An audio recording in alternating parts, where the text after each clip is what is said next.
kind of question is that? I don't want to be a loser. And he's like, but you could totally be a loser. Like, I would support you if you became a crackhead or if you went and got a job for ViceStar and never did any of the stuff ever again. And I'm sitting here looking at this man. Yeah, there it is. Yeah. I'm sitting there looking at this man like, this man is crazy. Like, why did I come here? Like, what are you talking about right now? But it really was exactly what I needed in that moment. For you to look me in the eye and be like, this is the day that you make a choice. You either choose to show up tomorrow or you choose to go be normal.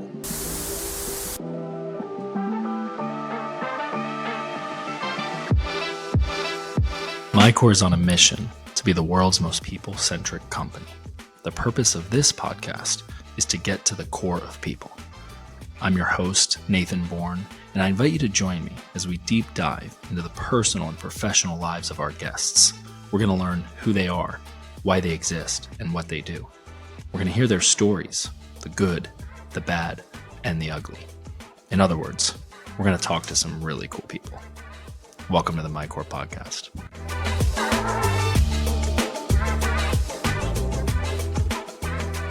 Hello. Welcome to the MyCORE podcast. Nathan Bourne here, your host, and I am pumped for this conversation number 002 with the Kenya Adams. Don't hype me up too much now. I haven't even started. Yeah, I'll take it a little bit. I just get your name out, but I thought I'd give some superlatives, a couple synonyms. I was saying to Kenya earlier, at least once a day, I text the words, I know, right? Kenya is a beast. Like, I at this point, I think the iPhone just knows it. Like, I don't even have to. Oh, my gosh. I just start to type and it's just auto corrects. Like, I know what you're trying to say. You're just a really good hype man. That's all that is. Okay. You're just a really good hype man. Like Lil Jon. Yeah. What? Yeah. Okay. No, but in all seriousness, I'm really excited to do this. And we have officially launched the MyCORE podcast. Whoop. Could not have done it without you, literally. And for those of you that care, all 14 of you that are listening, I'm joking. It's 30. I think it's like 40 too. Yeah, I only be checking it like every hour on the hour. So I'm joking. But Kenya is in fact a beast. And if you've taken a look at any of our graphics, any of our UX, UI, that is all Kenya Adams. She is MyCORE's chief brand officer, but most importantly, my friend. And I adore you, Kenya. Oh, yeah! What a blessing you've been to me and to MyCORE and to the executive team. And I'm excited to just dive into a conversation. As promised in our intro, I want to talk about you. I want to talk about the good, the bad. There's no ugly, but the ugly parts of ourselves and just get to the core, right? Get to the core. So I've got some coffee. It's from our good friends over at Haymaker. Mm-hmm. Shout out to them. Swipe up or something. Yeah. Do something. Click a link. Yeah, like just follow. It is good though. It's tasty. It is. I didn't really think about how I would drink it with a microphone in my hand. So I guess I'll just have to go in and out. It'll help me listen better. So I've got a string of questions. As usual, I want to keep it cash, keep it conversational. But really, I want to dive into your story. I want to start that story off by saying that you are a miracle, and you are amazing.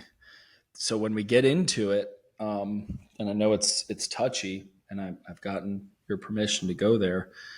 I think that the very fact that you are alive is miraculous, is like enough. Like that's show stopping. But then the talent that you have, the gifts that you have, the way that you show up in your life, I think is remarkable. And it's not just hype.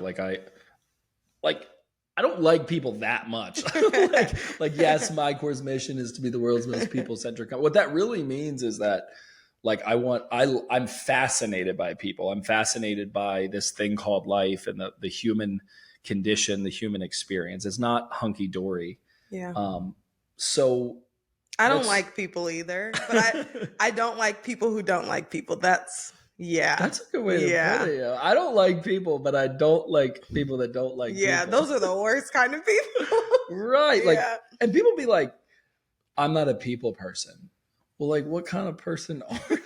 Like a stuffed animal person? I'm not like a morning person. Well, like, morning's coming. Like, you should probably figure that one out. Get with it. Right. Yeah. Right. No, it's so crazy to hear you say things like miracle and like all of that stuff because I don't know. I guess I don't really see it that way. I also know that there's a lot of people in my life who have been through some crazy things. And so, like, yeah, my story's crazy, but I feel like a lot of people's stories are crazy. And it's not until you really get out there and see what people have went through that you're like, holy cow, Yeah. really none of us should have been here based on our experiences. That is a tough thing. I wrestle with that actually, Yeah. because, I believe that God made us uniquely us, that we possess our unique DNA, our unique fingerprint, and yet the human journey is similar. It's sort of timeless, even if technology is different or the times are different, the politics are different, the landscape is different. You can read and look back and see that people have generally the same experiences. But I think it's hard to wrestle with when things traumatic in your life occur, because it's all relative, right? Like if you were, and we'll get to some of the details of your story, but I wasn't born in a concentration camp, or I wasn't born into sex slavery, or it's Right. like, no, I know that, Right. but like, what about what you just told us? Like, that's some Ooh. wild shit. That's so good. Yeah. So I would just encourage you, for whatever it's worth, like, don't dilute it by other people's trauma. It's hard though, because when you grow up in poverty or like you grow up in struggling situations, it's always someone there telling you that it could be worse. Right. Which makes you be like, okay, my experience is not as serious, or so I think that's probably where it comes from. Yeah. But that's really good as you say that, because that is the number one way that people that have maybe caused some of those issues, perhaps, will sadly not own them. Because it's sort of chicken or the egg, right? If they didn't have that mentality, then they probably wouldn't have caused some of those issues. Now, here's what's really wild about your story, and I'm sure at this point people are like, well, what happened? You got cancer. They trying to get the tea. Yeah, like, we're gonna get there. Chill, y'all. The tea is hot. This is the hook. Like, we just getting you excited. It's not very exciting, actually. But it's miraculous. It's amazing, and it's an amazing just God thing too. So I would love to start there. I want to talk about how talented you are with graphic design and brand, and even like when we were setting up for this podcast, just like getting a shot of the mic with the flag and my dirty coffee maker. It's like, yo, you got the coffee maker out? Like, we gotta keep it real. I was like, oh, okay, yeah, of course. So let's just dive in. Is that cool? Yeah, I'm down. Let's do it. So Kenya, how old are you? How old am I? Yeah. I am 27. I'll be 28 in July, so very soon, yeah. 28 in July. Born in 1996. Yeah, I'm still a millennial. I have to put that out there because Nathan likes to think that I'm a Gen Z, but I'm right there. You got that Gen Z tech talent. I could do both. It's called multitasking. No, you're good. And then my second question is, how old is your mom? My mom is 39. She'll be 40 in November. I know, it's crazy. Yeah, it's so crazy. So for those of you that are not mathematicians, she had me at 12. 12 years old. Pregnant at 11, had me at 12, yeah. Tell me about that. It was crazy. I mean, the craziest part about it is that when I was growing up, I didn't know that it was weird. Like, I didn't think about the fact that my mom and I were so close in age. at first when I was growing up, she wasn't really transparent about like her having a kid young, and like in my mind, I just thought we were struggling just because we're struggling, right? Yeah, Because the struggle's real. yeah. Yeah. And I think it clicked for me at like 12 years old, and I remember like we're driving. That's interesting. It clicked for you at 12 years old. I know. Yeah, it Isn't took that like crazy? because you were at that point fully empathizing because you were like, Whoa. wait a second, you had me right now in your life. And just for context, it is my understanding that you are a product of rape. I am, yeah. Unreal. Yeah. And it's so crazy how like situations are so vivid when you think about them. Because I think about like I was 12 years old. I think my mom picked me up from middle school or like from practice or something, and we're like driving in the car and it's like storming, like pouring down, raining. And we're driving, and I used to have this thing, you know, everybody who doesn't have a father in a home is like, where's my dad? And I used to ask her all the time, and she wouldn't give me really answers. And I think I like heard a conversation being had I wasn't supposed to hear from like an aunt.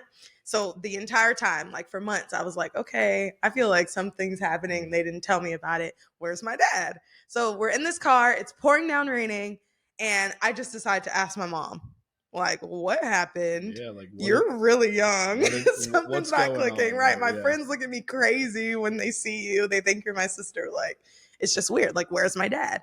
And she literally pulled the car over Nathan. She pulled the car over and started bawling because we'd never had that conversation before. Yeah.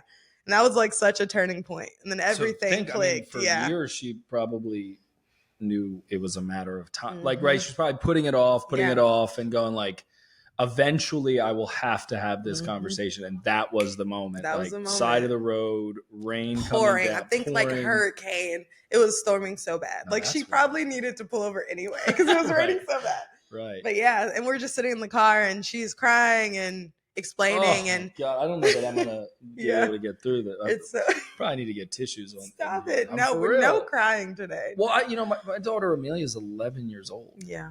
Like the idea of her being raped. Yeah. And this was your grandmother's boyfriend at the time? Yeah. Jeez. So crazy. And this was probably not a one-off then. No, probably not. It's repeated. Probably abuse. Not. Yeah. I just remember like my mom telling me the story of like how the teachers are the one who started to notice like her getting bigger, and they made her take a test, which is probably illegal to do in school. Yeah. Right. But the teacher cared enough, made her take a test, and they called everyone down to fix it. But it's so crazy. Like when you think about it, I found out at 12 that this happened, like that I was the product of the situation. But all of the situations that happened before 12, I didn't understand. Like I always thought, you know, this is just like a normal struggle. And we just can't get it together. And like, you know, life is just hard. And my life isn't like other people's lives. But if I had a child at 11, yeah. Oh, gosh, what? My life would be a mess. Dude, I had my first child at 24. Yeah. And was a complete fish out of water. You know, 23 when Jen got pregnant, and all my peers were like, whoa, you're having a baby. That is not even remotely compare. Yeah. To, and you know, it's not even like, it doesn't even compare to 18 or 16 or even like 4. I mean, that is a child. Yeah. Right. I mean, even biologically, it's unbelievable that it happened. Right. Right. And your mother chose to have you. Do you know anything? I mean, this is like super touchy topic stuff, you know, that I'm not qualified. He started off strong, y'all. We going in. He started off strong. We're going to talk about Canva. Hope y'all got y'all tea, y'all coffee, whatever you need right now. We'll talk about Canva later. And how are you so good in Canva? Can you? Like, this is the MyCORE podcast. We going in, all right? Like, I like, shocker, newsflash, I'm pro-life, right? 1 of 9 children. I have 5 kids myself. Yeah. I'm an unapologetic Christian. I'm pro-life. But I do wrestle with these type of situations. Like when I hear of a situation like this, I mean, my Christian friends wouldn't want to hear me say this, but I'm Right. like, yeah, you should probably have an Right. abortion. It's a Like, conversation for F that sure. dude. You know what I Yeah. mean? Like, he doesn't deserve to have a child. And but God, right? Like, But God, yeah, that's like, it. Yeah. whoa. So, do you know much about her? Because now I have in my mind a picture of you at 12 years old on the side of the road, learning for the first time, probably all at once, putting the pieces together of your first 12 years on planet Earth. Yeah. And that's uncanny that it was the exact same age that she was when this occurred. How does an 11-year-old make a choice to have the baby? Yeah. I don't really know the answer to that question. Yeah, Honestly, right. like I can't even imagine being in that situation, but I also know that there's a lot of things that my mom's probably working through on her own, and I don't think we've ever gotten to a point where I feel like I've gotten clarity on how she came to that decision. Hmm. All I can chalk it up to is that I don't know, God wanted me here. Right. Sure. Like, I don't know, because in my mind, if I was 11 and I had an option, I don't know what I would do. Right. Or at that time, the parental aspect, right? Like, I don't know how the laws work and everything, but like what rights an 11-year-old has to that choice in the first place. Yeah. But do you know anything from like your grandmother? So your mom's mom, what was her type of influence? Do you have any intel or data there? It was a really touchy situation. Because it was her boyfriend. Yeah. So she's really touchy, dealing with like guilt, Mhm. possibly not believing it. I don't know. I mean, this is what's crazy too, because if you're talking about like a 16-year-old, a 17, 18-year-old, well, then it's like, are you sure it wasn't your boyfriend? Or, you know, but at 11 years old, you're not doing these things, right? I mean, that's not happening. Excuse me. So I'm just speculating, obviously, but. No, it was really hard. Yeah. It was really, really hard. I know, even still to this day, I'm about to be 28. And it's still a super touchy conversation, like between my grandma I'm and my struggling mom. through Yeah. it right now. Yeah, like, So like it's just it was just a lot. I think decisions had to be made, and I don't know if it was easier for her to keep it. I don't know if there's something inside of her that was like, no, I'm not going to let him win, and then I have to deal with the trauma of making that decision. Like, there's so many things that could have been going through her head. And honestly, let's be real, when trauma happens, it's not like something clicks and then you just process it all, right? Like, she's about to be 40 and she's probably still hasn't processed half of the things that she was feeling at that moment. Yeah. And the other thing too is, I would imagine, at least in my life, like, if I've made knee-jerk decisions that I regret, but to walk it out for 9 months or however many months the awareness was there, you know, I'm assuming there was some time frame where, like you said, the teachers figured it out, and maybe she was entering her third trimester and there was still 90 days even, but it wasn't like, you know, I'm amazed by this story because, and there's so much information that we don't have and don't know. And even you, as the subject of the conversation, don't. And over time, you know, hopefully, I pray there's space for that, you know, for you and your mom to have those conversations and to go to those hard places. So, you know, we're getting real and raw in this, obviously. And I thank you for being willing to share it, because it just, like, when you meet somebody like you and you find out how incredible you are and unique you are and your perspective and your drive, there has to be something like trauma knows trauma, you know? So like when I first met you, and we can talk about that too, and then I start to see you do your thing, I'm like, there's more here, you know? And it was none of my business, and you know, I wasn't gonna pry or anything. There's some things that led to you revealing that we could speak to maybe, because it's very much part of a regular battle that you're in. But I have a question, as we're still kind of talking about the origin of this story. So where's your biological father today? He's in prison for life. Life from this. From this, and I think he might have had a prior. Yeah, I'm like sure. I think he did a it prior before. sexual offense. Yeah, I think he did it before. Oh my God. I mean, like, if you do the research, like, Yeah, there's right. been Like random times over the repeat. years where I've, like, all that is public record where I can go on and, like, search him up and read You've his never met track him. record. No. Do you want to meet him? I've had conversations about it, but it's so hard because it's not like my dad was stripped from me and put in jail. So when I'm gonna walk into the jailhouse and be like, yeah, hey, I'm that child Did that you say you like. jailhouse? Yeah. What are we in the 1700s? The jail. That's how it came to my Like mind. you're gonna have I'm white just and black gonna stripes on. walk in there, yeah. And that's just what I'm supposed to say. But Oh right, yeah. roll up. Hey, I'm your child. But he could have other children, or does he have other children? I don't know if he has other children. I didn't even think about that. So he could. Yeah. But my mom, like, okay. But he didn't come into the relationship like that. You know of. He was a. Yeah. That I think, because 12 I mean, I so he was a honestly young barely man. know him. Like, and then what's crazy is the craziest part is that I knew his family. Like, my mom made sure that I knew, like, my grandma, and so nobody kind of like ever talked about it. Yeah. Oh, this is getting wild. So you're telling me that? Oh my gosh! So there was a continuing on of relationship Mhm. to extended family. Yeah, she would take me to go visit them. I knew my aunts on his side, like his sisters. And they all knew yeah. this little girl's father, my Mhm. brother, my cousin, my son, is in jail Mm-hmm. for creating her. Mm-hmm. Yeah.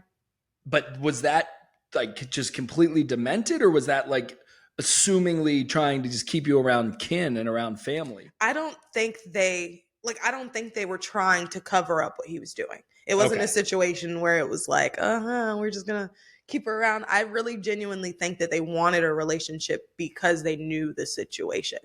Like, Right. we would go over there. My mom would take me over there. We'd hang out for hours. Like, I've spent the night. One of my cousins, like, we were super close growing up. Do you And- keep in touch with these people? Yeah, yeah.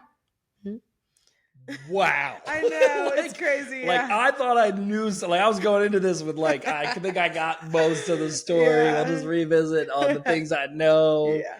But they never said anything. Like, when I tell you family was locked down, I don't. Yeah, you I can don't, trust them like, in an odd way. Listen, okay, I'm telling my business on a public podcast right now, and they never said anything growing up. Like, I had no idea. I'm thinking my dad's just not here, or he was a deadbeat, or he's in jail for something that has nothing to do with me. But they kept it locked down. They treated me fine. They loved on me like they did. Yeah. Yeah. Wow. I don't know what to think about that. Yeah. Honestly, like in this Mhm. moment, I'm like, is that beautiful or is that horrible? Yeah. I don't know. It's a But little probably bit of both. Yeah, that's like brutally beautiful and beautifully brutal. Yeah. Because I'm always amazed by life and the creation of life. Like I believe that God gave us that ability to co-create, Mm-hmm. and in doing so, you unlock this like other realm that is sort of beyond our understanding. Mm-hmm. And as much shock as I have in you sharing that, I'm kind of impressed that somehow they could see it for what it was, which was that this happened. Like Mhm. the biology of this happened. And now And these are two kids. Because my mom was a child. Like, these Right. are two kids. I think there's a lot of like respect two there. kids, because Yeah. she's there at 14 with a 2-year-old, Mhm. 16 with a 4-year-old, 18 with a Exactly. 6-year-old, right? And they're Yeah. just going, these are just two kids that we're just going to love on, Mm-hmm. even though someone did a really awful thing to get Yeah. her here. Yeah. I mean, if that's not like grace, that's wild, man. Yeah. It is crazy. It is for sure crazy. Yeah. Do you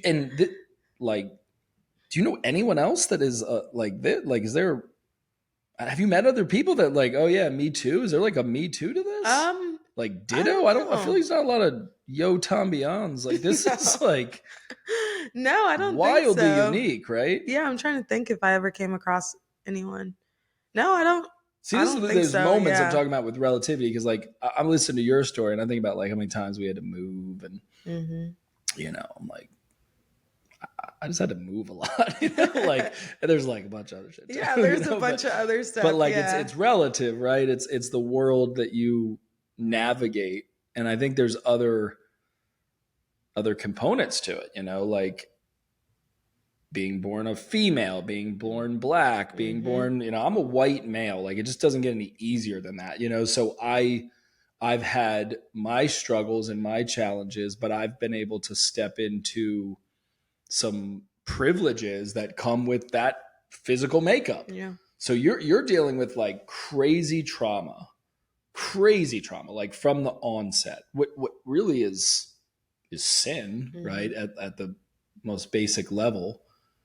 And you're this amazing person that is come out of that, and you've retained a relationship with the extended family. Talk to me about your relationship with your mom today. Like how, like, so at 12, I want to go back to that car, right? So we're in the car, it's like storming, hailing, it's like a major storm, and she's like letting you know what it was, what it is, and what it was, ain't. and what it ain't. And like, you're just going there, you're 12 years old, just like, was it like, this makes sense? Or like you were completely shocked? Was it filling in blanks, or was it like spinning you out?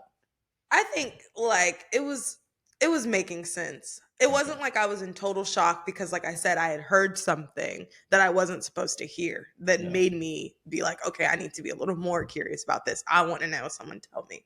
So like, it wasn't like oh my gosh, I didn't see any of this expected. I mean, obviously I didn't know the extent of the situation, but when I started being able to add in middle school, and being like, oh, okay, my mom had me really freaking young.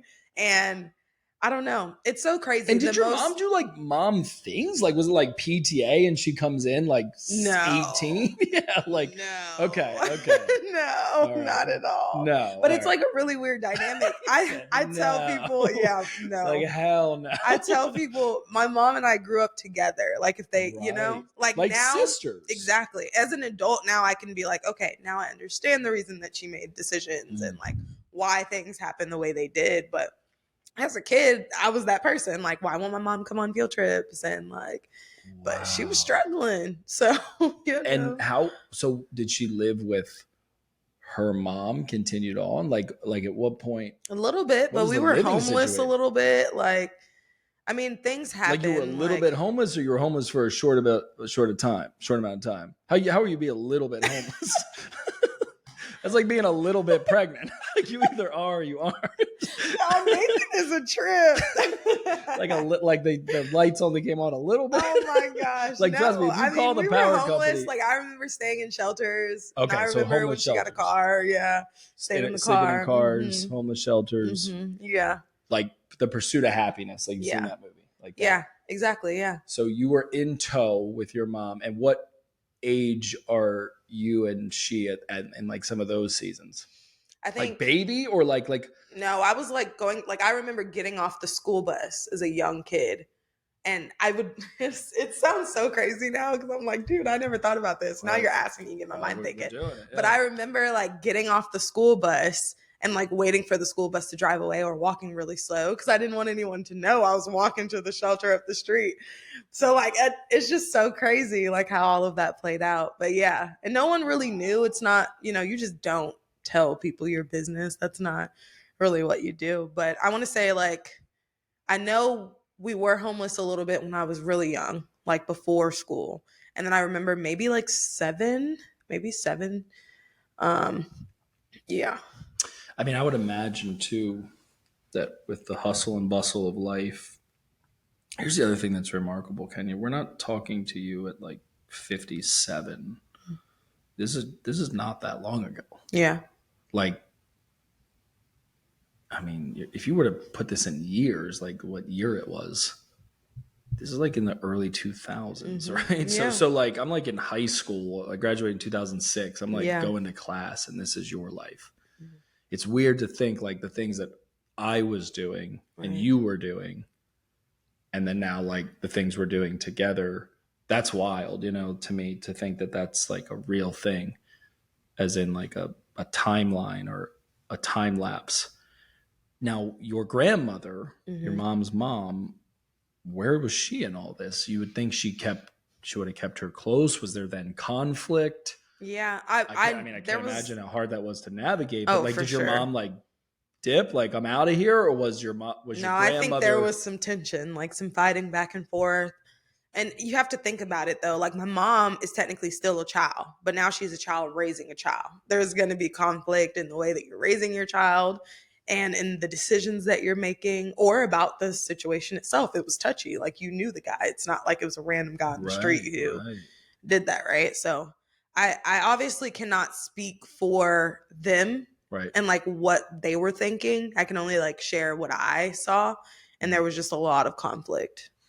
Okay, so you have vivid memories of your mom fighting with your grandmother, her mom, which makes sense. And then at some point, your mother felt compelled enough, probably not prepared, like financially, obviously, not prepared at all, but just like packing the bags, taking my daughter Kenya, and hitting the road. Yeah. So how old were you when you think, like, can you remember when that happened? Oh, I was like young, like toddler, maybe 4, if that. Yeah. So you're 4, she's 16. Yeah, I remember like, okay, so back in the day. Could she drive? Was she able to drive a car? I mean, we didn't have a car. But I remember like, okay, so back in the day, I'm from Central Florida, and there used to be this school called Crooms. It's still there. Okay. It's in Sanford. And back in the day, when my mom was a kid, the school was known for people who had young children or had behavior issues or needed additional support in some type of way. So like, my mom used to lug me in a stroller and a car seat to the bus stop, and we would get on the school bus and go to school, and they had like a daycare there. And And you went there. And was she with you the whole time or just dropped you off? No, I mean, she went to class and I was in whatever daycare was she's in on. school. Yeah. So you're telling me that this school was for young mothers, essentially. And they would watch you and maybe teach you ABCs or something while she's learning it's like a preschool, algebra or something. Exactly. Wow. And it was a standalone school, or it had like a reputation for this? It was like literally dedicated to this. I don't think it was just moms though. It might have been for like people who had behavior issues or people who needed additional support. Maybe they, didn't it's kind of like alternative forms of education because of their unique situation. Exactly. Yeah. Very, very interesting. Yeah, so you then, like my mom was she's educated though. Yeah. Like she can hold a great conversation. And here's the craziest part, Kenya, that is so sick about this. As I hear about things that you've shared with me and that you're sharing now about your challenges with your mother, I'll have moments where I forget that she's the victim. Isn't that what's so twisted about abuse and trauma and sin and just like heinous acts like this? Because it repeats itself, right? So there's like, I'm hearing your story, I know you, and I'm empathizing with your point of view, and I'm thinking like, damn, man, your mom really, and I'm like, wait a second. You know what I mean? Like your mom is the truest victim in this whole scenario, right? So she didn't have the proper care to handle that, right? I mean, she just was jolted out of her childhood. But if I can be honest, okay, so if we're going back to the conversation of like, this is what God had destined, like no matter how toxic it is, he was going to use a really messed up situation and bring the best out of it, right? He does that in everything. Like it's dope. He's dope.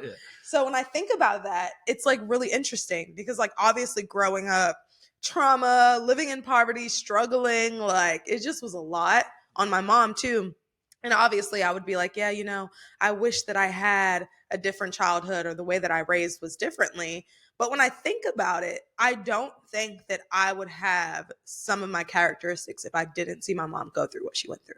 Like, y'all, I have, like, for example, Nathan knows that I'll stay up at night and pull all-nighters, but I saw my mom doing that, like, before I even got a job because she had to figure out a way to pay the bills. And I know exactly. Like, you figure it out. Yeah. So that's really interesting because when I do my work, whether it's with my therapist, if it's just in moments, just where I'm like, oh damn, and I just go there. I don't do it too often because ain't nobody got time for it. It's hard. I got stuff to do. But when I do it, when I go there and I process, I've always come to this conclusion, and it sounds like it's what you're saying, that I wouldn't trade it. And I don't know, maybe that's just how you rationalize it. Maybe that's how you file it away or cope. It probably is. But if you believe that every single thing that has happened to you up to this point was meant to be, not necessarily because these things should happen, but because they do happen, right? They just do happen, whatever it is. And for people listening, I know everybody has their unique journey. And that's why what I wanted to encourage you is it's like, it's hard because somebody could be listening right now. And even just like people I know will be listening, right? That I kind of know their story, and it doesn't remotely compare to what you're talking about.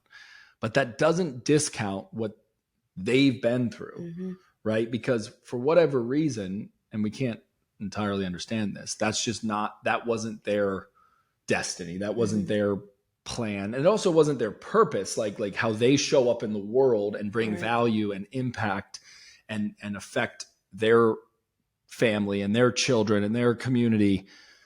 It didn't require that, right? Like it was just like, that's their path. That's my it would have changed their messaging. Yeah, for sure. So it's never helpful when dealing with your own issues to compare them to other people, or to be like, you know what would help, I think, with this lingering dark cloud that I have, I'm going to go talk to people that had it worse.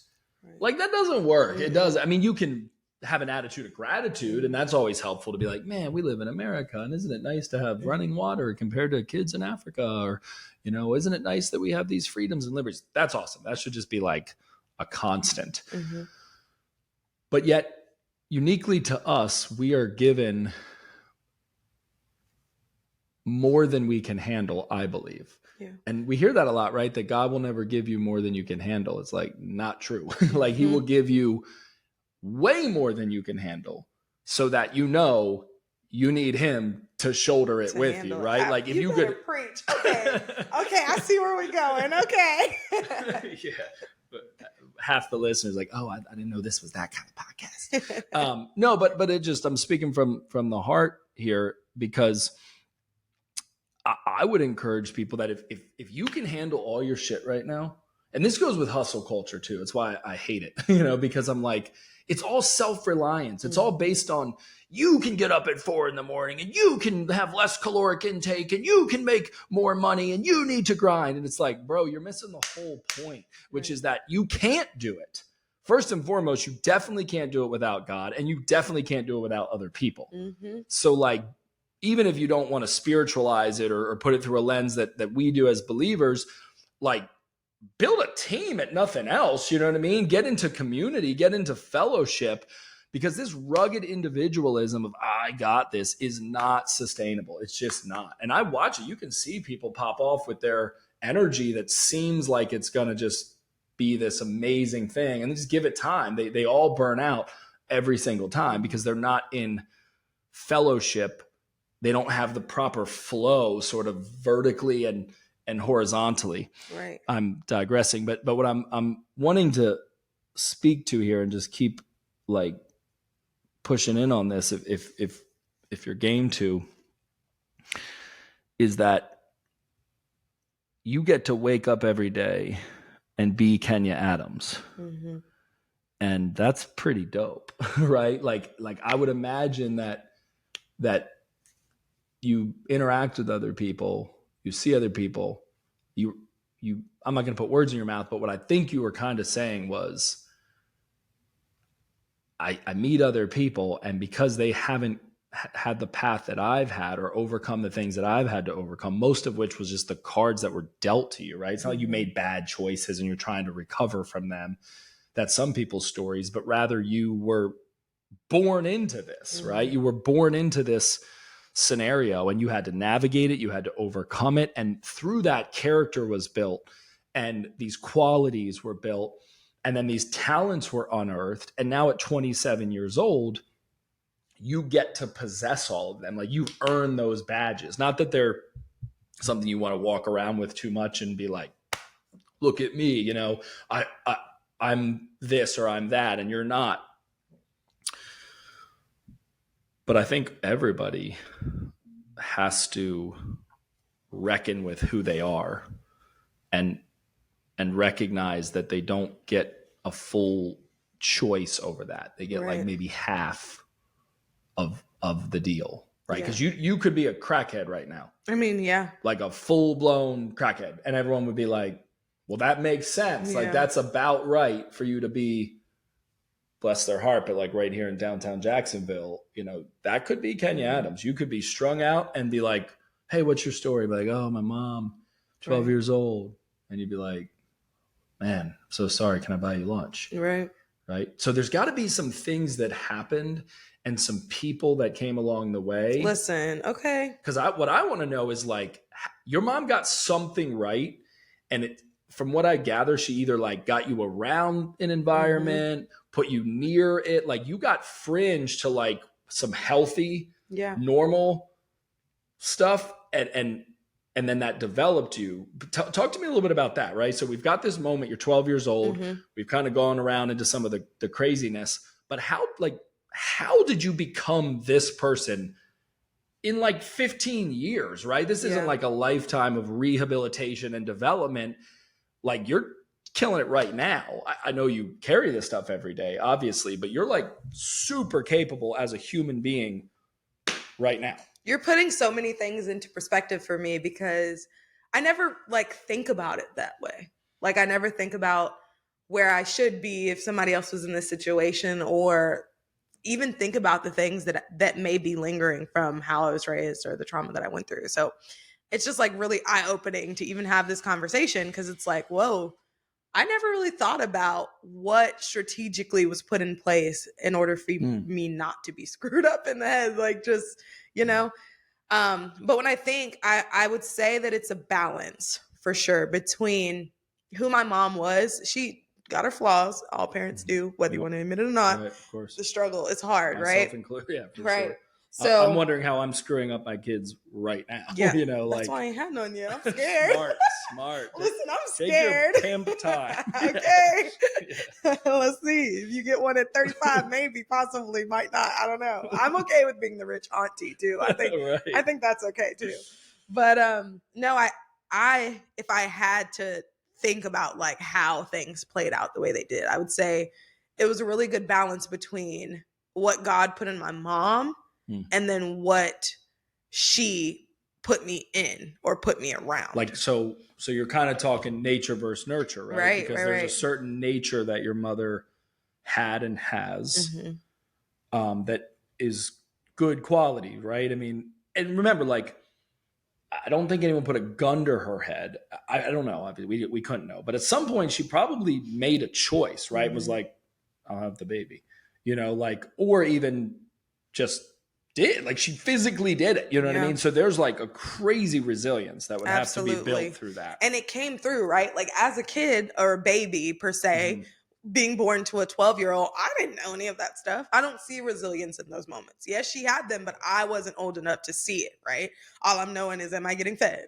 Yeah, like, your is my basic mom needs, talking to me? Are we playing? Like, And so it wasn't until I started to dream that I started to notice the ways that she dreamed.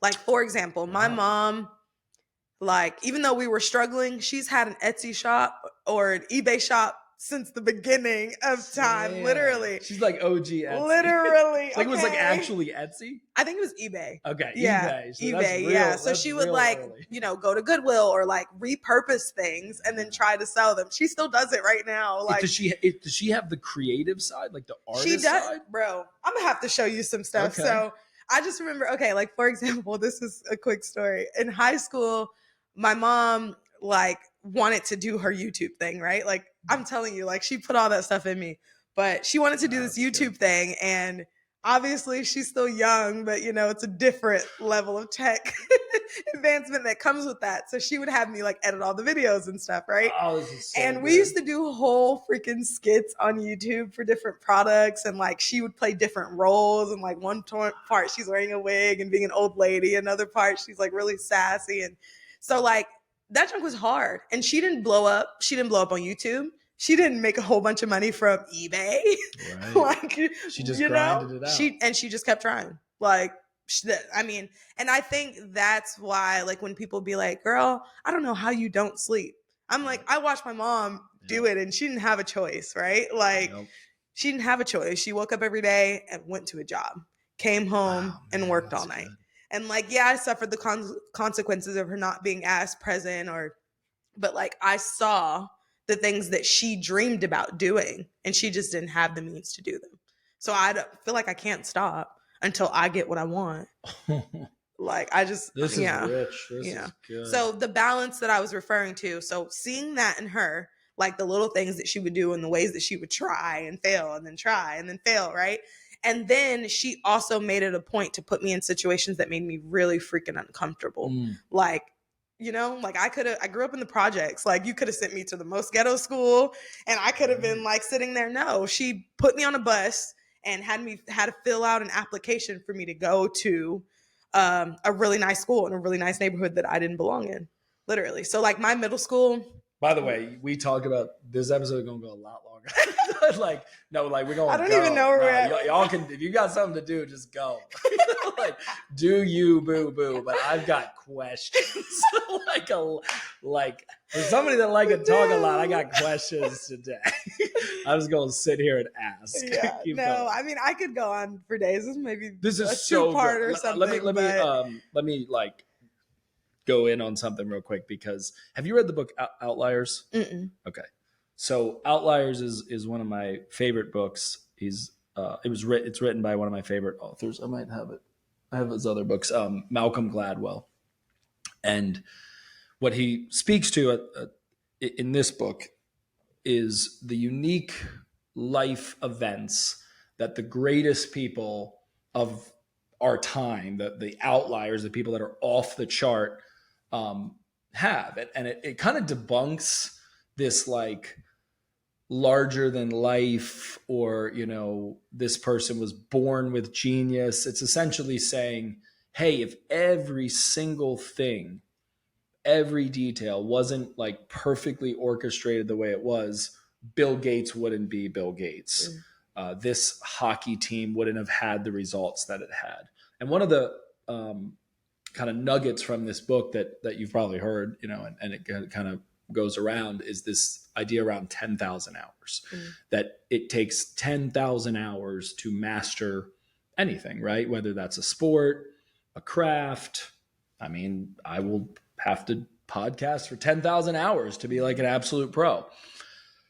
So it's wild to me as you're sharing that, because I've wondered, like, how are you so good? You know, and just so you know why I feel a little bit qualified to recognize how good you are is because my first company was a clothing company, and I had to work with artists, right? And I found this consistency, which was that the really, really good ones were really, really slow. And the not so good ones could produce things quickly. So it was a compromise. It was like, all right, we can get art from these people and it will be okay, but it's not going to be fire. But then the best ones that were like, damn, that's like a sick shirt, or that's a really cool hat, or that's a really cool piece of art, it would take them like a month to get us the design. I've never met anyone that is as good as you, like literally as good as you, and as fast as you. It's crazy how you crank out. And I'm like, damn, like we talked about that yesterday, right? Which we've talked about finding proper rhythm and boundaries. Cause like, I also don't need sleep. Yeah. I don't. Like, we are the worst match. Listen, y'all, we are literally the worst match. I remember like when we were first starting in our really grind season, like of trying to, you know, clean things up and introduce new products and services at MyCORE. And I would like send Nathan a text at 2 a.m. and not expect a response. And now we're texting back and forth to like 4 a.m. And it was just like, dude, I met my match. I'm glad Jen loves you, because that would have been bad. It would have been real bad. And Chris and I are cool. We're like, we talk about graphic design. Like, don't worry. Don't worry. We up here stressing. Like, you up? Literally. Who dis? So I was thinking, literally, that's how it is all the time. Oh, I can't tell you how many times I think of something and I'm like, don't do it. Don't do it. You know, tell Dexter. And I'm like, I'm not going to text her. And I'm like, but what if I forget? Isn't it about trending sound that's like, I'm not going to do it. Yeah. I'm not going to do it, girl. I think we did. I did it. Yeah. Oh, yeah, when you were texting someone to stop leading with Y. But yeah, anyways. Yeah, we'll have to do that. Yeah. So, okay. I didn't mean to interject like some personal development, you know, success principles into this crazy story. But I love this because sometimes you just do you, right? Like you're doing Kenya Adams. You're leading with who you are, and you're showing up in these ways, and you're just like, is that weird? Is that abnormal? And it's like, yeah, like most people can't do that, and it's like, oh, well, I've been doing this since I was 6 because my mom was on YouTube trying to make it happen, essentially like a content creator, you know what I mean? An influencer. Yeah, before it was a thing. Like we have old like family. I used to make music videos with my siblings and they were like 6. Crazy. It's so weird and cringe now when I watch them. So you're self-taught. You didn't go to Full Sail in No, Orlando, right? Not at all. No. Not at all. Nah, you like actually just learned it from doing it and doing it. And doing it terrible. Yeah. And getting 10,000 hours and probably 20,000 hours for that matter. Yeah. So let's go back to where your mom, because what I'm hoping, what I'm hearing here, and I think it's really like redeeming and proper, because I'll just say this too.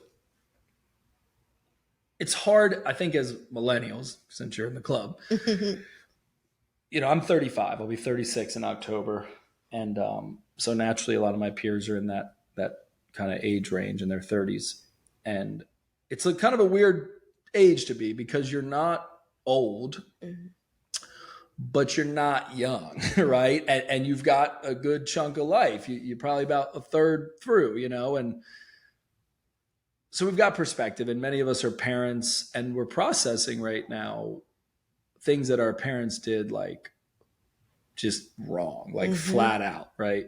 And you're trying to reconcile all of that. Not reconcile like between you and them, but like organize it like bookkeeping. You're trying to like reconcile the books, right? And make sense of all of it. And I think it can be helpful to have these conversations, but the problem is that like they might also listen to this podcast, right? So I get into these conversations and I want to have them in this like public forum, right? But it's like, how do you navigate talking about some of these hard things? My pastor at Kindred Church, his mom is like fully part of the church. She's awesome.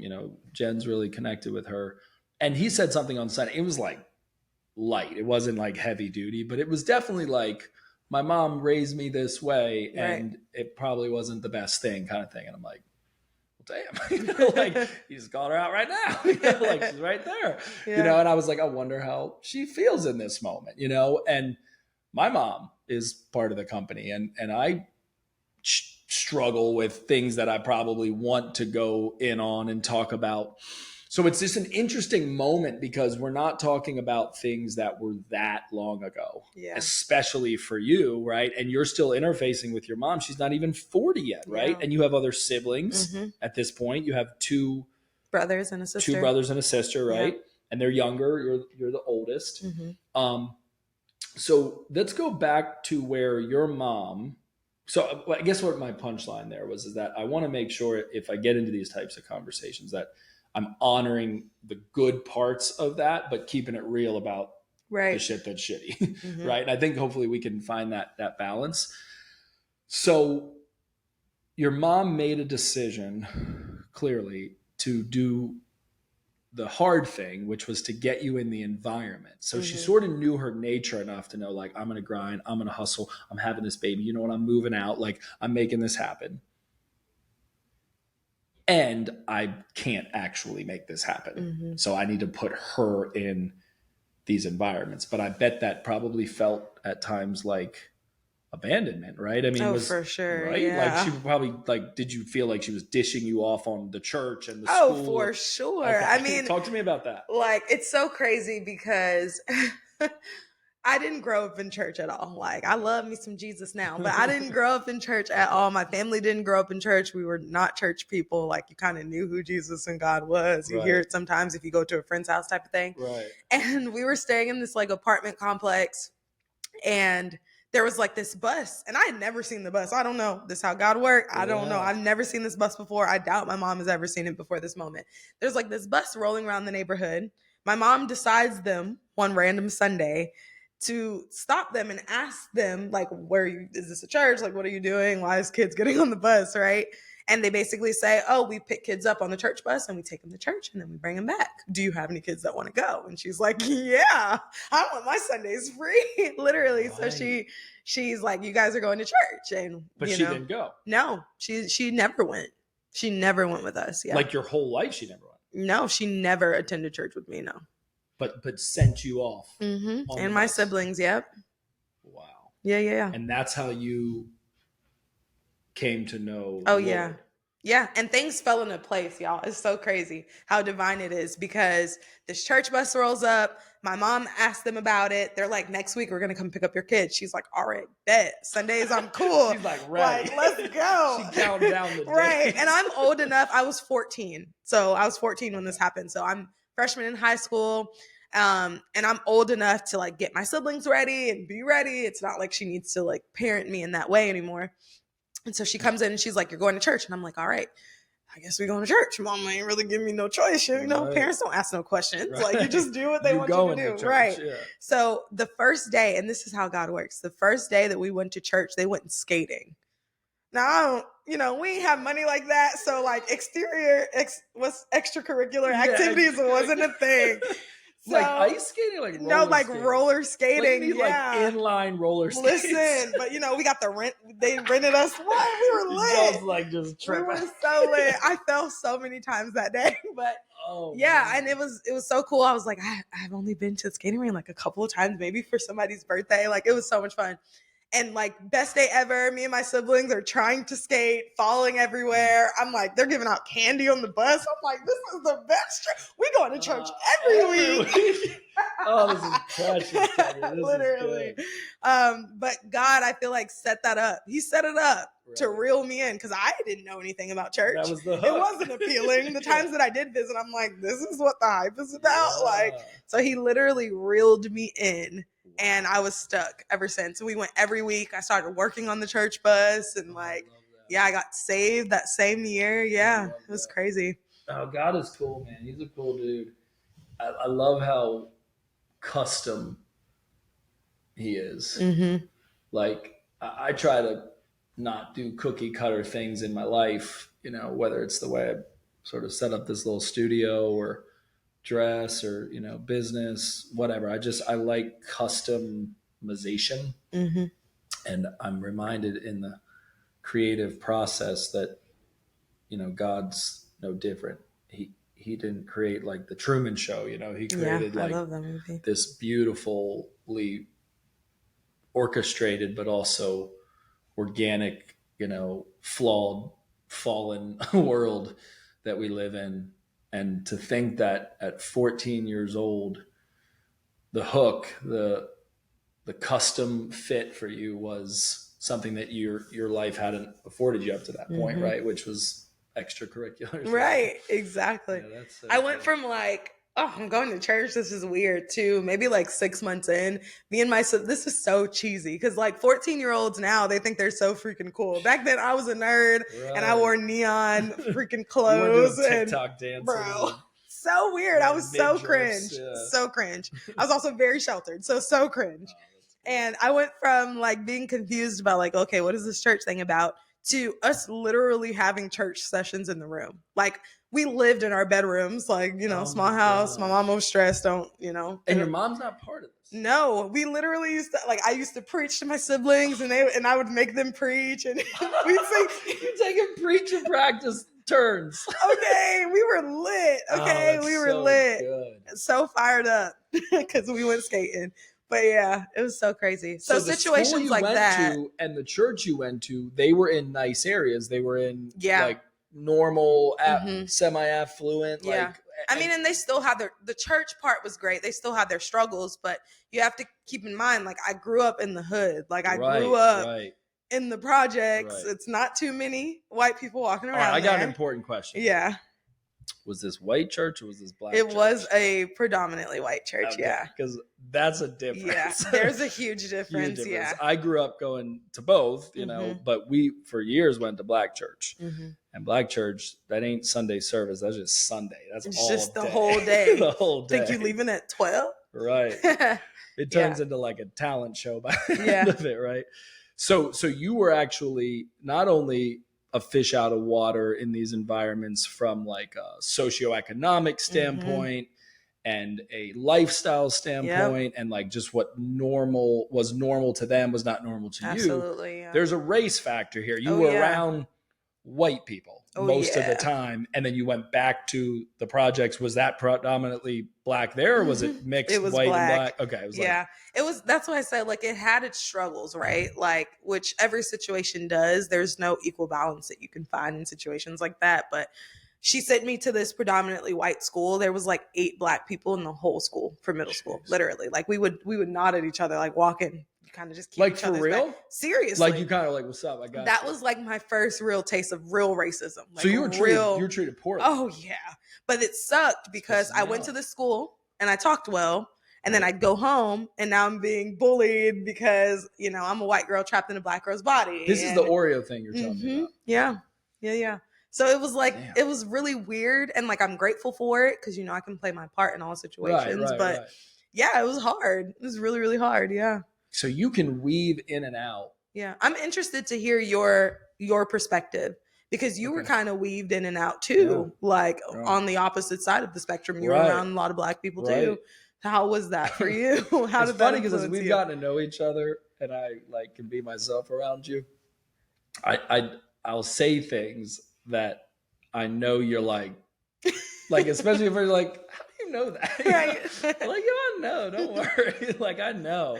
I don't know, but like I know. Yeah, you know, it's interesting because my parents, this is the one gift that they gave. I mean, the main gift that they gave us was a relationship with God. My father was an addict and changed his life. I think it was like 1995, 1996, right about the time you were born, and I was like 6, 7. So I have pretty vivid memories of what life was like before that. And then, you know, like a lot of people with addictive personalities, they can kind of replace some of their habits even with the good things. So they kind of went full send on Christianity and evangelical behavior and like spirit-filled Pentecostal. So I grew up around like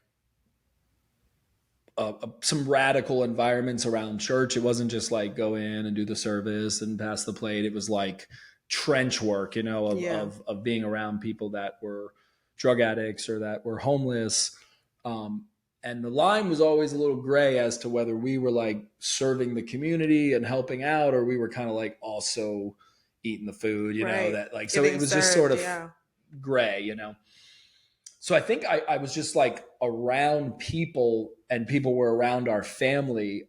I mean, we had a young guy, Muhammad, Black guy from Lanham, Maryland, a rough part of town, that lived with us because we were homeschooled. And my mom like practically had like a school going because it was like all of us and then like another 5 or 6 kids.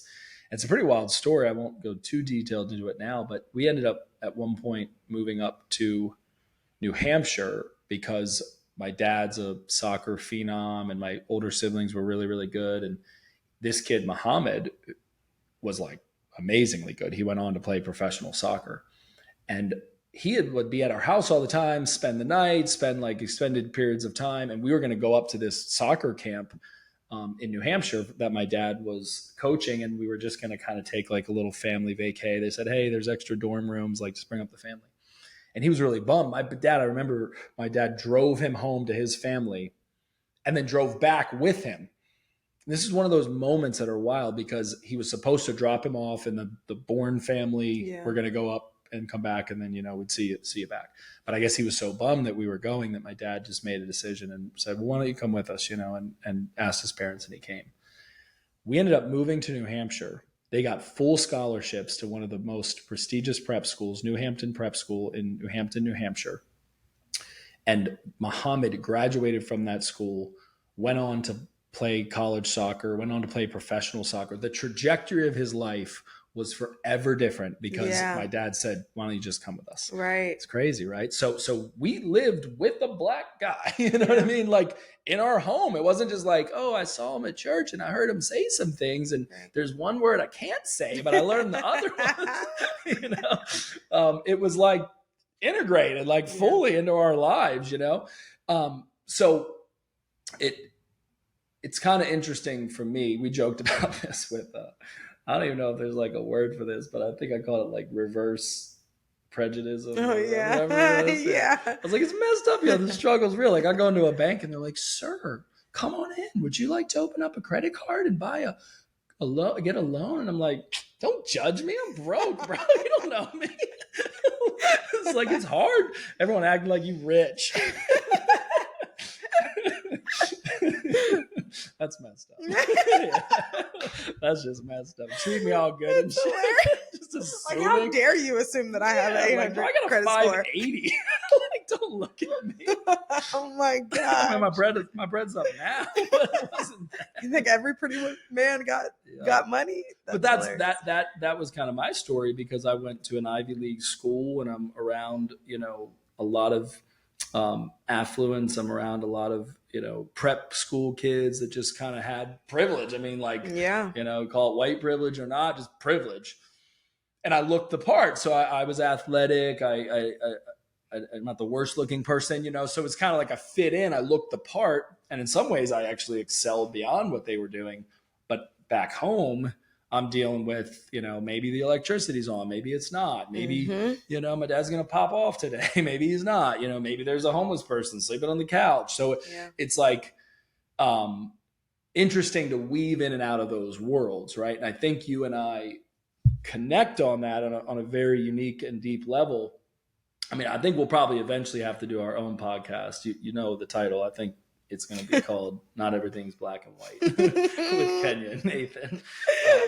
And I think in the world right now with BLM, the last few years that we've seen, these conversations need to be had because if not, I think there could be a division sort of all over again. Obviously, we'd never go back to the way it once was, but even just like being unwilling to speak to these things. Like I ask you questions that I bet you probably don't get asked too often, right? I mean, do you have any like white dudes in your life being like, yo, am I allowed to say this? No, not at all. Remember we were talking about Juneteenth. Wait, is that Juneteenth? I'm like, tomorrow, do you celebrate Juneteenth? Like I don't. I mean, like I'll pretend like I do if it makes me feel like that signals some virtue right here, but I ain't like man is observing crazy. Juneteenth.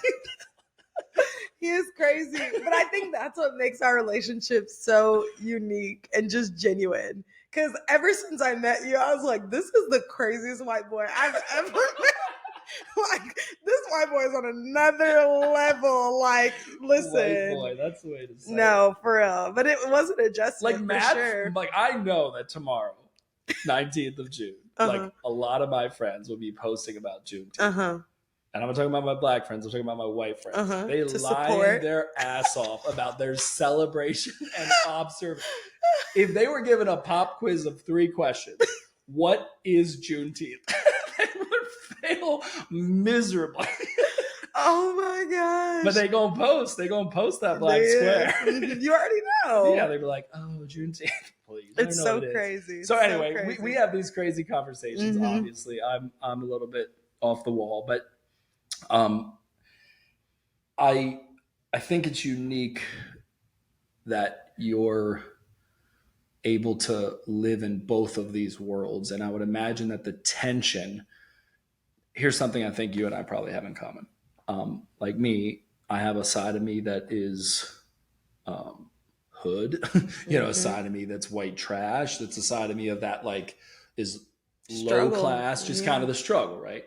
Now, here's what's interesting about my situation is neither of my parents are like first generation impoverished. Like they created that out of like a nonconformist kind of hippie, like rebel attitude. It wasn't what was given to them. Both of their parents, both of their worlds were rather stable. They didn't grow up wealthy or anything, but they're educated, their siblings, their parents, very normal. And they sort of just like chose to live this alternative lifestyle. They made a decision. They made a decision. Key of this podcast Right. episode, They the made a decision. Yeah. That's good. Yeah. So I say that to say that even this is messed up, okay? Because when you come from a certain world, it's like sometimes people treat their own the worst. So like I'll see behavior from people that are like low class or white trash, and I'm like, yo, don't do that. Like you can be classy and not have any money. You can be a class act and grow up without, you know, and my parents, because probably where they came from and just the way that it all worked out, we still were like good to people, you know, and we had a good reputation. You know, we might have beat people up, or, you know, like there were some things that happened where it's like, yo, don't mess with the Bournes. Like they're rough, you know what I mean? And around the edges, but we were able to garner what I would call social capital, mainly because of our athletics, our involvement in the community, and candidly, the way that we looked. You know, we didn't look like, we weren't like snaggle-toothed and like, you know, we just repurposed our clothing. You know, we had hand-me-downs and we just sort of would show up. I remember my first girlfriend in high school, I had told her, I kind of gave her like a disclaimer, you know, because she was in the in crowd, I was in the in crowd, and I kept up. But then it was like time to meet the family and get around the house and all that. And I was like, yeah, so like my family's kind of like, there's a word for it, poor. And no. So she was sort of like, okay, you know, That's didn't really. fine. So then she came around, right? Kind of saw some things and was like, oh, damn. You know, like, you guys are like, You meant it. legit poor. I was like, yeah. Like, what do you think I meant? You thought this was a joke? Felt like you couldn't have seconds or something? Like, there's plenty of food. Poor people got food. That's why we poor. Because we're eating good food. You know, just come on the wrong day of the month, our lights might be off. Oh, right, exactly. Like, so I struggle, and I'm curious, this is kind of all leading to a question for you.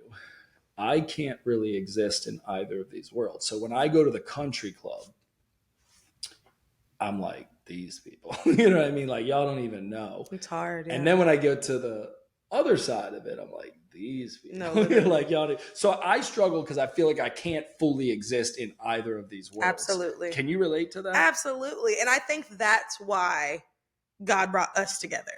Because first of all, just being candid, I never thought that I would connect as much as I do with a white man. Never. Like we're literally, and this is so funny, Chris, my partner, he calls it, we're each other's kryptonite. That's literally how he says it. He's like, to a white man, a black woman is his kryptonite. Because, you know, it's just a different. And then the same thing. We just get under each other's skin. Right. But I think that's why everything kind of came together to bring us together. Because there is no one side over the other. Like, I'm strictly in the middle. I can see how the people who are living in poverty makes decisions to keep themselves there. And, you know, and I'm not saying it's their fault. It's just the situation that you're in. But then I can also see how living with too much privilege just makes you not as human. Makes you weak as shit, So it's really hard. But I think like it was meant to happen that way. It's so crazy. Can we go into how we met? Like, let's just. Yeah. Let's fast forward because, and look, we're going to have, I mean, by the way, you're producing the entire podcast behind the scenes, right? I told we were going to talk about Canva. Kenya's a beast in Canva. like go look at all the graphics. You made the intro for the podcast. Obviously, we don't have enough episodes yet, but I was like, this is like a lot of me, which like I generally like, but like we're gonna get some more pictures in there. So for some of you that watch the YouTube intro, we're like, that's like maybe a few too many pictures of Nathan. Chill. We're gonna dilute it. Don't do that. But saying that to say that I'd love to just keep going in on this story and unpacking it, and we'll have like a part 2